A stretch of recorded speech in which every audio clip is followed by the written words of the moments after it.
Hi friends, இன்னைக்கு வாழைப்பழம் வெட்ட போகிறோம் வாங்க ஃப்ரெண்ட்ஸ். வெட்டுன்னு வெட்டுறோம் வாங்க ஃப்ரெண்ட்ஸ். இங்கே பாருங்க ஃப்ரெண்ட்ஸ், வெட்டுன்னு வெட்ட போகிறோம் வாங்க. வாழைப்பழம் பாருங்க ஃப்ரெண்ட்ஸ், நல்லாவே பழுத்திருக்கு. அதனால் சொல்லிட்டு வெட்டலான்னு சொல்லிட்டு வந்திருக்கேன் ஃப்ரெண்ட்ஸ். ஊதுபத்தி போட்டு குண்டால போட்டு பழுக்க வைக்க போகிறோம். அது நெக்ஸ்ட் வீடியோ அப்லோட் பண்ணுறோம் ஃப்ரெண்ட்ஸ்.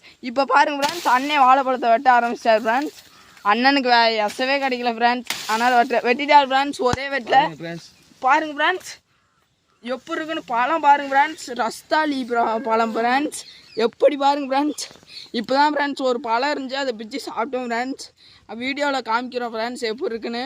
சரி வாங்க ஃப்ரெண்ட்ஸ், போய் பழுக்க போடலாம் ஊதிபத்தி போட்டு வாங்க ஃப்ரெண்ட்ஸ்.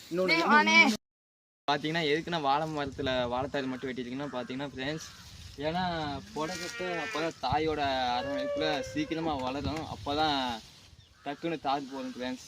அதனால தான் வெறும் தாரை மட்டும் வெட்டியிருக்கேன் ஃப்ரெண்ட்ஸ். வெட்டிட்டு பழுக்க வைக்க போகிறோம் ஃப்ரெண்ட்ஸ். பழத்தை பாருங்க சொல்லிட்டு பழத்தை கொண்டு போகலான்னு சொல்லிட்டு வீட்டுக்கு போகிறோம் ஃப்ரெண்ட்ஸ். சப்ஸ்கிரைப் பண்ணிடுங்க, பெல் பட்டன் தட்டி விட்டுருங்க ஃப்ரெண்ட்ஸ். ஒரு இவ்வளோ வீடியோ போடுறோம், ஒரு லைக்கு கிடையாதா ஃப்ரெண்ட்ஸ்? லைக் ஒன்று போட்டு விட்ருங்க ஃப்ரெண்ட்ஸ். ஃப்ரெண்ட்ஸ் வாழைப்பழம் ரொம்ப வெயிட்டாக இருக்குது ஃப்ரெண்ட்ஸ், ஆனாலும் தூக்கிட்டு போகிறேன் ஃப்ரெண்ட்ஸ். சப்ஸ்கிரைப் பண்ணிடுங்க ஃப்ரெண்ட்ஸ்.